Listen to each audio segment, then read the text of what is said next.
Selamat datang. Hari ini kita bakal bedah sebuah kerangka kerja yang keren banget buat pengembangan diri. Kita akan ubah ini jadi panduan simple yang bisa kamu pakai setiap hari. Oke, kita mulai dari sini ya. Kutipan ini benar-benar mengubah segalanya. Ini bukan cuma soal ngakuin yang bagus-bagus aja, tapi juga hal-hal yang mungkin kurang kita banggakan. Coba deh, jujur sama diri sendiri. Kapan terakhir kali kamu benar-benar ambil tanggung jawab penuh buat situasi yang nggak sesuai harapan? Nah, ini langkah pertamanya. Maksudnya apa? Ya, kita harus terima semuanya. Yang baik, yang buruk, semuanya. Kenapa? Soalnya kita nggak bisa mengubah apapun sebelum kita berani bilang, oke, ini punya gue, ini tanggung jawab gue. Definisi tanggung jawab di sini tuh unik banget. Ini soal pergeseran pola pikir. Dari merasa jadi korban, jadi pencipta takdir sendiri. Mungkin sesuatu itu bukan salah kamu, tapi kamulah satu-satunya yang punya kekuatan buat benerin itu, belajar dari situ, dan beradaptasi. Sekarang juga. Slide ini nunjukin perbedaan yang krusial banget, antara nyalain orang lain sama ambil tanggung jawab. Kalau kita fokus sama kesalahan, kita kejebak di masa lalu, cuma cari-cari siapa yang salah.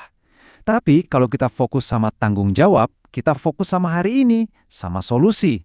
Jadi, sementara orang lain sibuk nunjuk-nunjuk jari, kamu udah mulai membangun lagi. Keren kan? Pertanyaannya sekarang, mau nggak kamu ninggalin kebiasaan nyalahin itu untuk nerima hadiah terbesar? Kesempatan buat mulai lagi dari awal? Momen ini tuh punya kamu. Semua kesempatan di dunia ada di depan mata. Oke, lanjut ke langkah kedua. Sekarang kita lihat gimana cara memanfaatkan tekanan dari dalam diri kita, kekuatan yang bisa mendorong kita maju. Pernah ngerasa nggak tekanan itu kayak beban yang nindih kita? Atau justru sebaliknya, kayak angin yang dorong kita dari belakang? Nah, materi sumbernya bilang, tekanan itu bisa jadi dua-duanya. Bedanya cuma di cara kita mandangnya. Tekanan yang sama yang bisa bikin berlian, bisa juga bikin kita ngerasa terkubur hidup-hidup. Ada kutipan yang bagus banget di sini. Jadi, poinnya adalah, tumbuh itu bukan soal ngebenerin sesuatu yang rusak dari diri kita. Sama sekali bukan. Ini soal memanfaatkan kesempatan buat lihat, sejauh mana ya gue bisa melangkah. Eksplorasi potensi inilah yang bikin hidup jadi berarti. Metafora ini indah banget.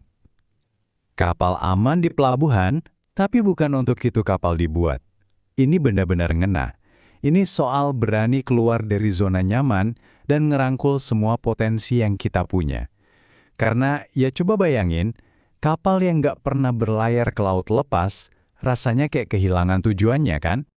Oke, kita udah punya pola pikirnya nih. Sekarang, gimana caranya kita bisa tetap komitmen?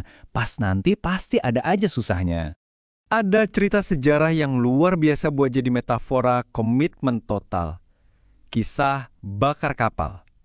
Tahun 1519, Cortés tiba di Meksiko. Rintangannya, kerajaan yang super kuat. Dan perintahnya, hancurkan kapal-kapal. Gila kan? Gak ada jalan buat mundur. Logikanya simpel gar, dan coba dipikirin ini.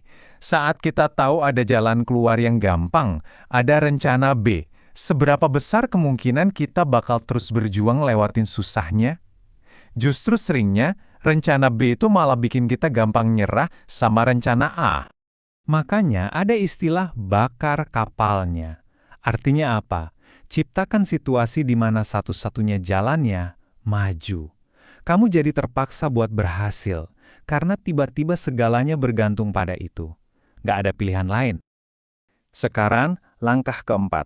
Hidup dengan niat. Ini soal gimana kita mastiin tindakan kita sehari-hari itu sejalan sama masa depan yang benar-benar kita pengen, yang bikin kita semangat. Coba deh, tiap pagi, tanyain ini ke diri sendiri. Apakah saya menjalani hari ini seperti kewajiban atau sesuatu yang lebih? Pertanyaan simpel ini bisa mengubah cara kita ngelihat hari kita. Apakah hari ini cuma pengulangan dari kemarin, atau ini langkah yang sengaja kita ambil menuju masa depan yang kita impikan? Di sini ada perbandingan nih, penonton versus pengemudi. Penonton itu kayak ubur-ubur, ngambang aja, ngikutin arus, pasif.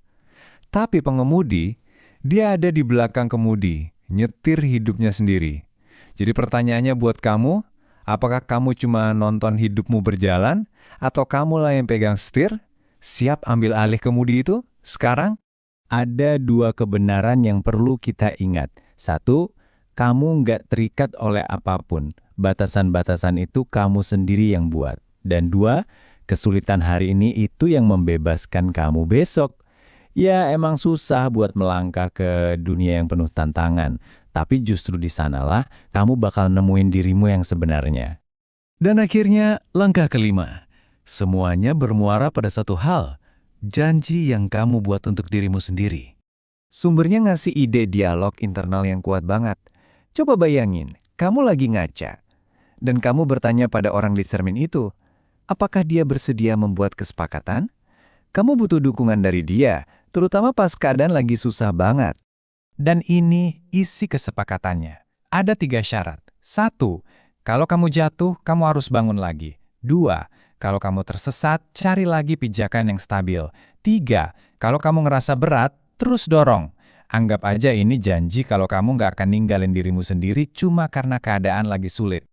Tugas kamu cuma satu. Anda harus terus bergerak maju. Itulah bagian dari kesepakatan Anda. Dukungan dari diri sendiri itu bakal sia-sia kalau kakimu nggak terus melangkah. Jadi, teruslah bergerak. Dan dengan itu, saat kamu bilang ke pantulan dirimu di cermin, kalau begitu temanku, kita sepakat, dan aku akan selalu ada untukmu, saat itulah kamu memantapkan fakta itu.